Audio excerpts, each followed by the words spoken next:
Instagram, what up? What up? What up? Listen, we got 3 questions, or 3 topics, whatever. Number 1 is bringing people into your relationship by oversharing or venting on social media.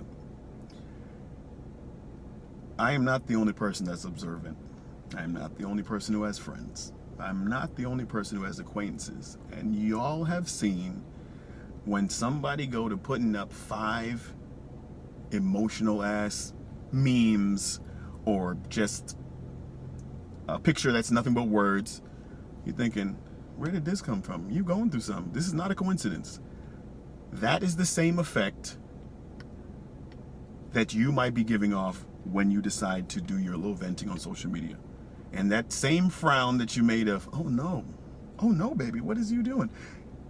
That's the feeling that you're giving off to others when you do it. So if we all can come together and see what that feeling feels like, we should all stop it today. Boom. Now, venting to your friends is different.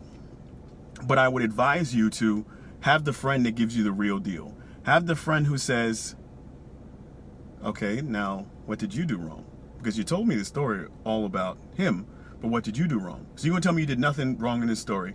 I don't know if that's true. Or maybe you're a person who actually does tell the whole story, because it seems to be very few of those people. But if you tell the full story, that person should be able to tell you, oh no, you're wrong. So I would think that you need to go tell him you're sorry and make it up and be good. Another thing is, if you're going to tell a friend, you have to have a friend who is very non-judgmental. Because if I'm the boyfriend, you're the girlfriend, and I'm 100% in the wrong. You tell your homegirl about what I did, and she hates me. She's like, why are you even with him? Right? Once again, that's why she has to be non-judgmental. Because when she sees me, she's over here like, yo ass again. I don't even know why she fucking with you. Oh, hey, how you doing? It's fakeness, just fakeness all across the board. So now you've created this awkwardness for your friend, because your friend doesn't like you. She got to pretend like she likes you. You know what I'm saying? Like, it's a lot.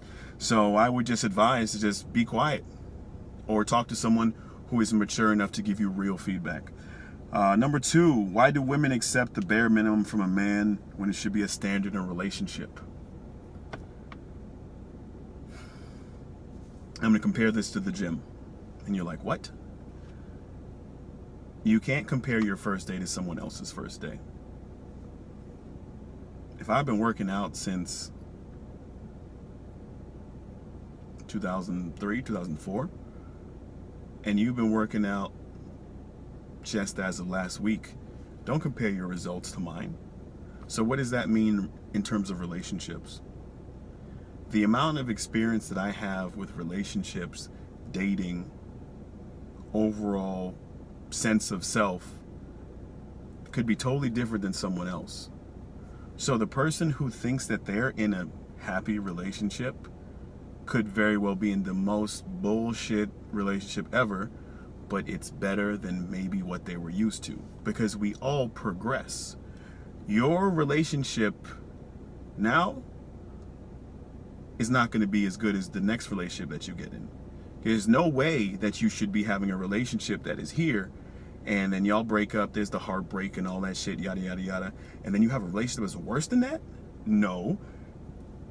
You should be learning what it is that you need, how to be a better lover, know the triggers that you've been triggered by in your previous relationship, express that to the new guy or girl, so they don't do the things that used to fuck with your head in the previous relationship, and now this person is able to better love you, you are able to appreciate it, and you move on, you become a better person. Sometimes people could be in a relationship and know that they're fucking up, but they lack the ability to change for whatever prideful reason. Then they get with the next person and they are just so much better.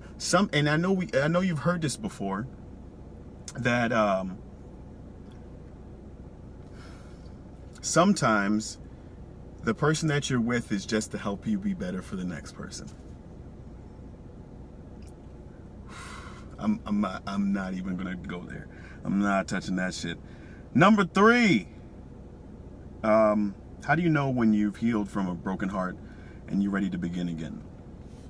First of all, when you really love someone, you're super in like with them, once you really get into it with someone, your whole stomach be hurt.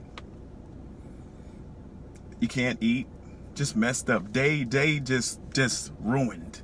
Then y'all make up and all of that shit disappears. Love is pretty fucking powerful. There's nothing that you can compare that to. There is nothing that you can compare love to. But I think that if you are a lover, you're able to give yourself. You're able to give yourself without any worry of this person's gonna hurt me. You have a sense of self. The more secure you are in whom you are, the easier it is to give you, because you know who you are, to someone, and then you're able to be a better lover. If someone is very secure and someone is not, this person who's very secure and comes to the table just giving, while this person is not secure and has so many things that hold them back. I don't want them to think this. I don't want them to think that. I can't talk about my past. Am I really over my past? There's so many things that this person has going on in their head. How can this person truly match up with this person? Y'all know where I'm going with this. So anyhow, how do you know when you've healed? Well, the opposite of love is not hate. The opposite of love is indifference, right? So when you just don't care, like, I'm good, like, I don't hate you, I don't love you, I don't give a fuck, like, I can see you on the street, keep moving, like, hey, how you doing? All right, bye. Like, there's no intense emotion anymore. Love is very, very strong. Indifference is the opposite. I don't give two fucks.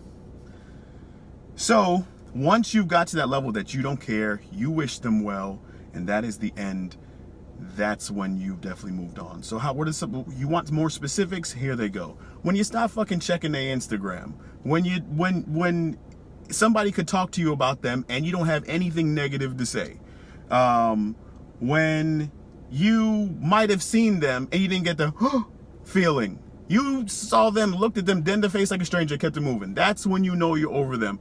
When you're able to go on a date and you're not thinking of anything of the past, when you're able to talk about the past, that's when you're over it.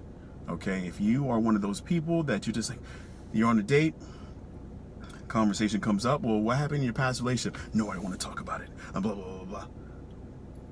Did you just break up yesterday? 2 years ago? Goddamn. You need to get your shit together. And here we go. We got the bonus question.